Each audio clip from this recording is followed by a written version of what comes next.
சிம்ம ராசி காலபுருஷனுக்கு அஞ்சாவது ராசி. அஞ்சாவது ராசியா இருக்கிற ராசி தான் சிம்ம ராசி. சிம்ம ராசி ராசிக்கு அதிபதியான சூரியன் வந்து பாருங்க, அருமையான இடத்துக்கு போய் உட்கார போறாரு. இப்ப ராசிநாதன் சூரியன் எங்க இருக்கிறாரு? அருமையா 4ஆம் இடத்துல கேந்திரத்துல உட்கார்ந்து இருக்கிறாரு. அடுத்து 5ஆம் இடத்துக்கு போயிருவாரு 16ஆம் தேதி. சோ சூரியன் வந்து நல்ல இடத்துக்கு போறாரு. குரு வந்து என்ன பண்ணிட்டு இருந்தாரு இவ்வளவு நாளா? 12ஆம் இடத்துல உட்கார்ந்து இருந்தாரு. 12ஆம் இடத்துல வக்ரகதி அடைஞ்சவரு இப்ப 11ஆம் இடத்துக்கு போறாரு 6ஆம் தேதி. சரிங்களா? புதன் வந்து 2-11 கூடிய புதன் என்ன பண்ணாரு இவ்வளவு நாளா? 3ஆம் இடத்துல இருக்கிற புதன் 4ஆம் இடத்துக்கு போறாரு. எப்ப போறாரு? 6ஆம் தேதி போறாரு. புதன் வந்து விருச்சிகத்துக்கு 6ஆம் தேதி போறாரு. அதே 8ஆம் தேதி வந்து பாத்தீங்கன்னா செவ்வாய் 5ஆம் இடத்துக்கு போறாரு.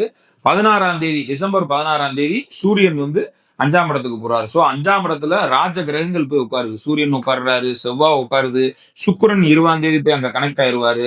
அப்ப 5ஆம் இடம் ரொம்ப பலமா இருக்கு. சரிங்களா? குரு வேற பார்க்க போறாரு அந்த இடத்த. சோ இந்த மாசம் வந்து எண்ணிய காரியங்கள், நினைச்ச காரியம் வந்து சக்சஸ்ஃபுல்லா நடக்கலைன்னா என்னன்னு கேளுங்க. அருமையான மாசம்ங்க. சிம்ம ராசிக்கு சூப்பர் மாசம். என்னதான் அஷ்டமத்து சனி நடந்தா கூட இவங்களுக்கு ராசிநாதன் பலமா இருக்கிறது, அதிர்ஷ்டஸ்தானம் சூப்பரா இருக்கு சார்.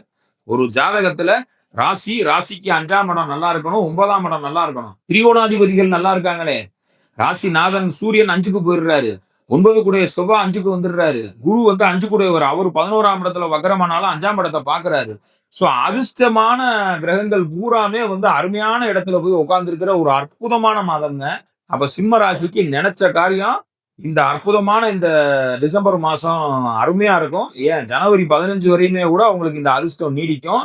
அதிர்ஷ்ட காத்து சிம்ம ராசிக்காரர்களுக்கு இன்னும் 1.5 மாசத்துக்கு, இந்த டிசம்பர் 1ல இருந்து ஜனவரி 15 வரையும் அதிர்ஷ்ட காத்து தான் வீச போகுது. அஷ்டமத்து சனியோட வேகம் அப்படியே குறைய போகுது. கவலைப்படாதீங்க. சரியா? அஷ்டமத்து சனி நடக்கிறதுனால கவலைப்பட வேண்டாம்.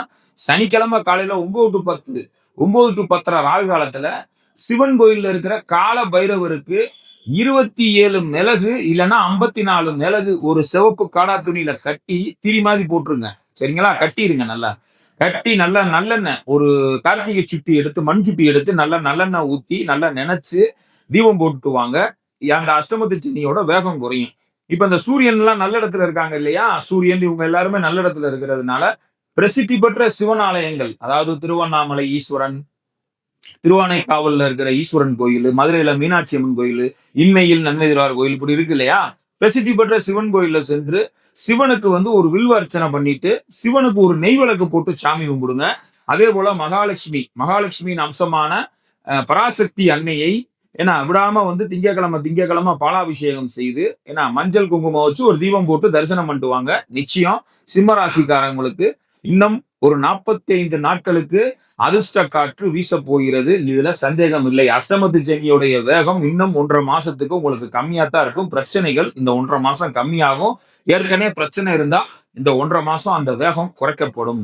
சரிங்களா? சிம்ம ராசிக்காரங்களுக்கு அதிர்ஷ்டமான நேரம்.